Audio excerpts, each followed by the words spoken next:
Okay, this is called the in-between. Last week, the front door to my house stopped working.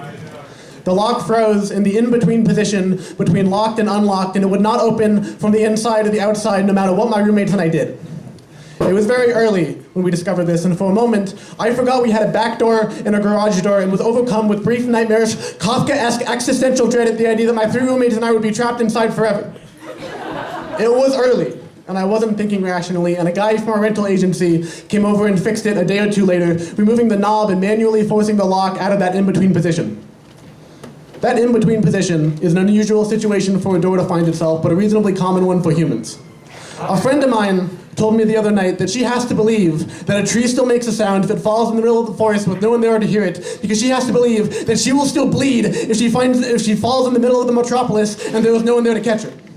She said she's living in the in-between, between birth and death, the first day of freshman year and graduation, a shitty job and a fulfilling career, being single and being one half of a larger whole. She said that she is trying to savor those moments in between those larger plot points because those are the ones that she is most likely to forget and the ones that will not make the SparkNote summary of her life story.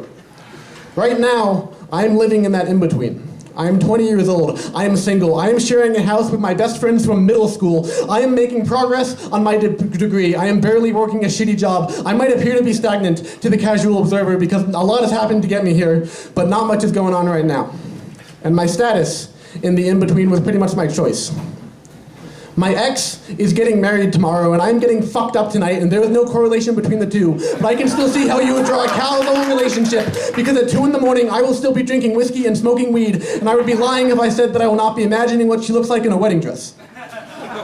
That doesn't mean I'm upset, because even though I sometimes smoke marijuana when I'm sad, I have a far more specific procedure for being sad about girls, which includes step 1, calling old friends. Step 2, getting into a debate with an artificial intelligence algorithm on the internet about whether or not I am capable of fostering healthy relationships. Step 3, smoking a joint. Step 4, watching The Simpsons. That last step is particularly important because although The Simpsons has always been a televisual comfort food for me, its 8-year meteoric rise in quality and subsequent 18-year decline is a nice reminder that all of this is temporary. That the here and now will soon just be the there and then, and that the temporary, in-the-moment, ephemeral nature of our lives and the universe and our happiness and The Simpsons is an important thing to keep in mind during a breakup. I followed those first steps when I broke up with the ex who was getting married tomorrow. We broke up at 4 a.m. on a Sunday afternoon in April. Sunday morning in April, after spending 5 hours in my bedroom, intermittently sleeping, shooting the shit, touching each other inappropriately, and fighting over the validity of my refusal to commit.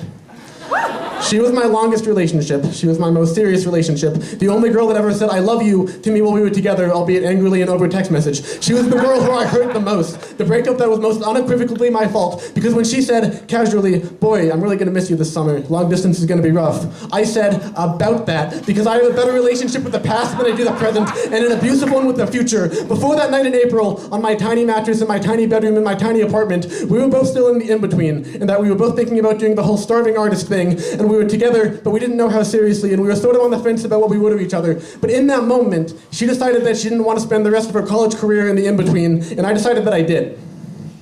A thing that I don't tell people a lot is that I don't cry often, but sometimes I tear up involuntarily on the toilet. It is not a pain thing, or a pleasure thing, or a happy thing, or a sad thing, but sometimes I cry a little while pooping, because it is one of the few moments when things are ever truly quiet.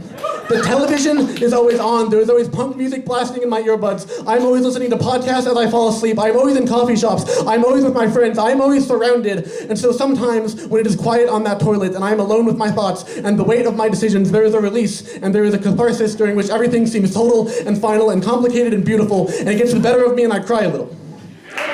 Tonight, I will drink with friends and smoke marijuana and savor those fleeting temporary moments while I am in the in-between, because I cried on the toilet today because I am so happy that she is getting out of it. Thank you.